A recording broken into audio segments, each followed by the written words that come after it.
ನಮಸ್ಕಾರ ವೀಕ್ಷಕರೇ, ನಮ್ಮ ಚಾನೆಲ್ಗೆ ಸ್ವಾಗತ ಸುಸ್ವಾಗತ. ಐನ್ಸ್ಟೀನ್ ಈ ಹೆಸರು ಕೇಳದೇ ಇರೋ ವ್ಯಕ್ತಿ ಜಗತ್ತಿನಲ್ಲಿ ಯಾರೂ ಇರಲು ಸಾಧ್ಯವಿಲ್ಲ. ಅಂತ ಮಹಾನ್ ವಿಜ್ಞಾನಿ. ನಿಮಗೆ ಗೊತ್ತಾ ಸ್ನೇಹಿತರೆ, ಆಲ್ಬರ್ಟ್ ಐನ್ಸ್ಟೀನ್ 9 ವರ್ಷ ಉದ್ಯೋಗವಿಲ್ಲದೆ ಅಲೆದಾಡಿದ ಮಹಾನ್ ವಿಜ್ಞಾನಿ.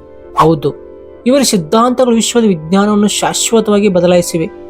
ಆದರೆ ಅವರ ಜೀವನದಲ್ಲಿ ಒಂದು ಸಮಯದಲ್ಲಿ ಅವರು 9 ವರ್ಷಗಳ ಕಾಲ ಉದ್ಯೋಗಕ್ಕಾಗಿ ಅಲೆದಾಡಬೇಕಾಯಿತು. ಅವರ ತರಗತಿಯ ಸಹಪಾಠಿಗಳಲ್ಲಿ ಉದ್ಯೋಗ ಸಿಗದ ಏಕೈಕ ವ್ಯಕ್ತಿ ಐನ್ಸ್ಟೀನ್ ಆಗಿದ್ದರು. ಶಾಲೆಯಲ್ಲಿ ಅತ್ಯಂತ ನಿಧಾನವಾಗಿ ಕಲಿಯುವ ವಿದ್ಯಾರ್ಥಿ ಎಂದು ಪರಿಗಣಿಸಲ್ಪಟ್ಟಿದ್ದ ಈ ಹುಡುಗ ಒಂದು ದಿನ ಇಸ್ರೇಲ್ ದೇಶದ ರಾಷ್ಟ್ರಪತಿಯಾಗುವ ಅವಕಾಶ ಬರಲಿದೆ ಎಂದು ಯಾರೂ ಊಹಿಸಿರಲಿಲ್ಲ. ಆ ಅವಕಾಶಕ್ಕೆ ಐನ್ಸ್ಟೀನ್ ಏನು ಉತ್ತರ ನೀಡಿದರು ಮತ್ತು ಇಷ್ಟು ಬುದ್ಧಿವಂತ ವ್ಯಕ್ತಿ ಕೆಲಸ ಕೊಡಲು ಯಾಕೆ ಜನ ಹಿಂಜರಿದರು?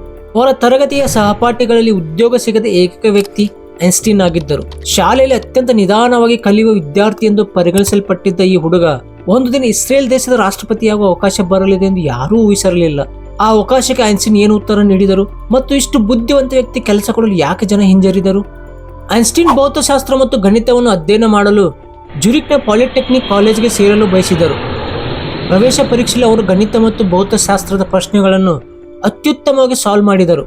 ಆದರೆ ಸಾಹಿತ್ಯ, ರಾಜಕೀಯ ಮತ್ತು ಇತರ ವಿಷಯಗಳಲ್ಲಿ ಫೇಲ್ ಆದರು. ಪರೀಕ್ಷೆಯ ನಂತರ ಒಬ್ಬ ಪ್ರಾಧ್ಯಾಪಕರು ಅವರನ್ನು ತಮ್ಮ ಕಚೇರಿಗೆ ಕರೆಸಿಕೊಂಡರು. ಗಣಿತ ಮತ್ತು ಭೌತಶಾಸ್ತ್ರದಲ್ಲಿ ಅವರ ಉತ್ತರಗಳನ್ನು ನೋಡಿ ಆಶ್ಚರ್ಯಗೊಂಡ ಅವರು, ನಿನಗೆ ಇದನ್ನೆಲ್ಲ ಯಾರು ಕಲಿಸಿದರು ಎಂದು ಕೇಳಿದರು. ಅದಕ್ಕೆ ಐನ್ಸ್ಟೀನ್, ನಾನು ಇದನ್ನೆಲ್ಲ ಸ್ವತಃ ಕಲಿತಿದ್ದೇನೆ ಎಂದರು. ಆದರೆ ಕಾಲೇಜಿಗೆ ಪ್ರವೇಶ ಪಡೆಯಲು ಇತರ ವಿಷಯಗಳಲ್ಲಿ ಅರ್ಹತೆ ಬೇಕಿತ್ತು. ಆದ್ದರಿಂದ ಅವರಿಗೆ ಇನ್ನೊಂದು ವರ್ಷ ಶಾಲೆಯಲ್ಲಿ ಓದಲು ಸೂಚಿಸಲಾಯಿತು. 1 ವರ್ಷದ ನಂತರ ಅವರು ಮತ್ತೆ ಪರೀಕ್ಷೆ ಬರೆದು ಯಶಸ್ವಿಯಾಗಿ ಕಾಲೇಜಿಗೆ ಸೇರಿದರು. 1900ರಲ್ಲಿ ಪದವಿ ಪಡೆದ ನಂತರವೂ ಐನ್ಸ್ಟೀನ್ ಅವರ ಸ್ವಭಾವ ಬದಲಾಗಲಿಲ್ಲ. ಅವರು ಹಲವಾರು ಉಪನ್ಯಾಸಗಳನ್ನು ತಪ್ಪಿಸುತ್ತಿದ್ದರು, ಸ್ವತಃ ಅಧ್ಯಯನ ಮಾಡುತ್ತಿದ್ದರು ಮತ್ತು ಪ್ರಾಧ್ಯಾಪಕರ ಮೆಚ್ಚುಗೆಯನ್ನು ಪಡೆಯಲು ಪ್ರಯತ್ನಿಸುತ್ತಿರಲಿಲ್ಲ. ಇದರಿಂದಾಗಿ ಪದವಿ ಮುಗಿದಾಗ ಅವರ ಪ್ರಾಧ್ಯಾಪಕರು ಉದ್ಯೋಗ ಶಿಫಾರಸು ಪತ್ರಗಳನ್ನು ನೀಡಲು ನಿರಾಕರಿಸಿದರು. ವೀಕ್ಷಕರೇ, ಆ ಕಾಲದಲ್ಲಿ ವಿಜ್ಞಾನ ಕ್ಷೇತ್ರದಲ್ಲಿ ಉದ್ಯೋಗ ಪಡೆಯಲು ಪ್ರಾಧ್ಯಾಪಕರ ಶಿಫಾರಸು ಅತ್ಯಂತ ಮುಖ್ಯವಾಗಿತ್ತು. ಐನ್ಸ್ಟೀನ್ಗಿಂತ ಕಡಿಮೆ ಪ್ರತಿಭಾವಂತರಾದ ಹಲವಾರು ಸಹಪಾಠಿಗಳು ಉತ್ತಮ ಉದ್ಯೋಗಗಳನ್ನು ಪಡೆದರು, ಏಕೆಂದರೆ ಅವರಿಗೆ ಪ್ರಾಧ್ಯಾಪಕರ ಬೆಂಬಲವಿತ್ತು. ಐನ್ಸ್ಟೀನ್ ಜರ್ಮನಿ ಮತ್ತು ಸ್ವಿಟ್ಜರ್ಲೆಂಡ್ನ ಅನೇಕ ವಿಶ್ವವಿದ್ಯಾಲಯಗಳು, ಶಾಲೆಗಳು ಮತ್ತು ಸಂಶೋಧನಾ ಸಂಸ್ಥೆಗಳಿಗೆ ಕೆಲಸಕ್ಕಾಗಿ ಅರ್ಜಿ ಸಲ್ಲಿಸಿದರು. ಆದರೆ ಎಲ್ಲೆಡೆಯಿಂದ ಒಂದೇ ಉತ್ತರ ಬಂತು, ಕ್ಷಮಿಸಿ, ನಾವು ನಿಮ್ಮನ್ನು ನೇಮಕ ಮಾಡಿಕೊಳ್ಳಲು ಸಾಧ್ಯವಿಲ್ಲ. ಇದರಿಂದ ಅವರು ತುಂಬಾ ನಿರಾಶರಾದರು. ತಮ್ಮ ದಿನಚರಿಯಲ್ಲಿ ಅವರು ಹೀಗೆ ಬರೆದಿದ್ದರು, ಈ ಜಗತ್ತಿಗೆ ನನ್ನ ಅಗತ್ಯವೇ ಇಲ್ಲವೆನಿಸುತ್ತದೆ, ಪ್ರತಿಯೊಂದು ಬಾಗಿಲು ಮುಚ್ಚಿರುವಂತೆ ಕಾಣುತ್ತಿದೆ. ವೀಕ್ಷಕರೇ, ತಮ್ಮ ಕುಟುಂಬಕ್ಕೆ ಬರೆದ ಪತ್ರದಲ್ಲಿ ಅವರು ಹೀಗೆ ಬರೆದಿದ್ದರು, ನಾನು ಎಲ್ಲೆಡೆ ಅರ್ಜಿ ಸಲ್ಲಿಸುತ್ತಿದ್ದೇನೆ, ಆದರೆ ಯಾವುದೇ ಉತ್ತರ ಸಿಗುತ್ತಿಲ್ಲ. ನನ್ನ ಜೀವನದಲ್ಲಿ ಏನೋ ಸರಿಯಾಗುತ್ತಿಲ್ಲವೆಂದು ತೋರುತ್ತದೆ. ಹಣಕಾಸಿನ ಒತ್ತಡ ಹೆಚ್ಚುತ್ತಿತ್ತು. ಇದರಿಂದಾಗಿ ಕೊನೆಗೆ ಅವರ ಸ್ನೇಹಿತನೊಬ್ಬ ಬರ್ನನ್ ಪೇಟೆಂಟ್ ಕಚೇರಿಯಲ್ಲಿ ಪರೀಕ್ಷಕನ ಹುದ್ದೆಗೆ ಅರ್ಜಿ ಸಲ್ಲಿಸಲು ಸಲಹೆ ನೀಡಿದ. 1902 ಐನ್ಸ್ಟೀನ್ಗೆ ಆ ಉದ್ಯೋಗ ಸಿಕ್ಕಿತು. ಅವರ ಕೆಲಸ ಹೊಸ ಆವಿಷ್ಕಾರಗಳ ಮತ್ತು ಪೇಟೆಂಟ್ ಅರ್ಜಿಗಳ ಪರಿಶೀಲನೆ ಮಾಡುವುದು. ವೀಕ್ಷಕರೇ, ಇದು ಸಾಮಾನ್ಯ ಸರ್ಕಾರಿ ಕೆಲಸವಾಗಿದ್ದರೂ ಅದು ಅವರ ಜೀವನಕ್ಕೆ ಒಂದು ಆಧಾರವಾಯಿತು. ಹಗಲು ಕೆಲಸ ಮಾಡಿ ರಾತ್ರಿ ಮತ್ತು ವಾರಾಂತ್ಯಗಳಲ್ಲಿ ಅವರು ತಮ್ಮ ವೈಜ್ಞಾನಿಕ ಸಂಶೋಧನೆಗಳನ್ನು ಮುಂದುವರಿಸಿದರು. 1905ರಲ್ಲಿ ಐನ್ಸ್ಟೀನ್ ತಮ್ಮ ವೃತ್ತಿ ಜೀವನ ಅತಿದೊಡ್ಡ ಸಾಧನೆ ಮಾಡಿದರು. ಒಂದೇ ವರ್ಷದಲ್ಲಿ ಅವರು 4 ಕ್ರಾಂತಿಕಾರಿ ಸಂಶೋಧನಾ ಲೇಖನಗಳನ್ನು ಪ್ರಕಟಿಸಿದರು. Special relativity, photo electric effect, Brownian motion ಹಾಗೂ ಮಾಸ್ ಎನರ್ಜಿ ಈಕ್ವಲೆನ್ಸ್.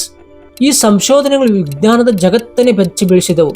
ಹಾಗೂ 1909ರಲ್ಲಿ ಪದವಿ ಪಡೆದ 9 ವರ್ಷಗಳ ನಂತರ ಅಂತಿಮವಾಗಿ ಅವರಿಗೆ ಜ್ಯೂರಿಕ್ ವಿಶ್ವವಿದ್ಯಾಲಯದಲ್ಲಿ ಸಹಾಯಕ ಪ್ರಾಧ್ಯಾಪಕರಾಗಿ ಹುದ್ದೆ ದೊರೆಯಿತು. ಇನ್ನು 1952ರಲ್ಲಿ ಇಸ್ರೇಲ್ನ ಮೊದಲ ರಾಷ್ಟ್ರಪತಿ ಚಾಮ್ ವಿಜ್ಮನ್ ನಿಧನರಾದರು. ಅದಾದ ನಂತರ ಇಸ್ರೇಲ್ನ ನಾಯಕರು ಐನ್ಸ್ಟೀನ್ ಅವರನ್ನು ರಾಷ್ಟ್ರಪತಿಯಾಗಲು ಆಹ್ವಾನಿಸಿದರು. ಅವರಿಗೆ ಕಳುಹಿಸಿದ ಪತ್ರದಲ್ಲಿ ಹೀಗೆ ಕೇಳಲಾಗಿತ್ತು, ಇಸ್ರೇಲ್ ಸಂಸತ್ತು ನಿಮ್ಮನ್ನು ರಾಷ್ಟ್ರಪತಿಯಾಗಿ ಆಯ್ಕೆ ಮಾಡಿದರೆ ನೀವು ಈ ಹುದ್ದೆಯನ್ನು ಸ್ವೀಕರಿಸುವಿರಾ? ಅದಕ್ಕೆ ಐನ್ಸ್ಟೀನ್, ಈ ಪ್ರಸ್ತಾಪದಿಂದ ನಾನು ತುಂಬಾ ಭಾವುಕನಾಗಿದ್ದೇನೆ, ಆದರೆ ನಾನು ಇದನ್ನು ಸ್ವೀಕರಿಸಲು ಸಾಧ್ಯವಿಲ್ಲ ಎಂದರು. ಇನ್ನು ಅವರು ಮುಂದುವರೆದು, ನಾನು ನನ್ನ ಜೀವನವಿಡೀ ವಸ್ತುನಿಷ್ಠ ವಿಷಯಗಳಿಂದ ಕೆಲಸ ಮಾಡಿದ್ದೇನೆ. ಜನರನ್ನು ನಿರ್ವಹಿಸುವ ಅನುಭವ ಅಥವಾ ರಾಜಕೀಯ ನಾಯಕತ್ವ ಕೌಶಲ್ಯ ನನ್ನಲ್ಲಿಲ್ಲ.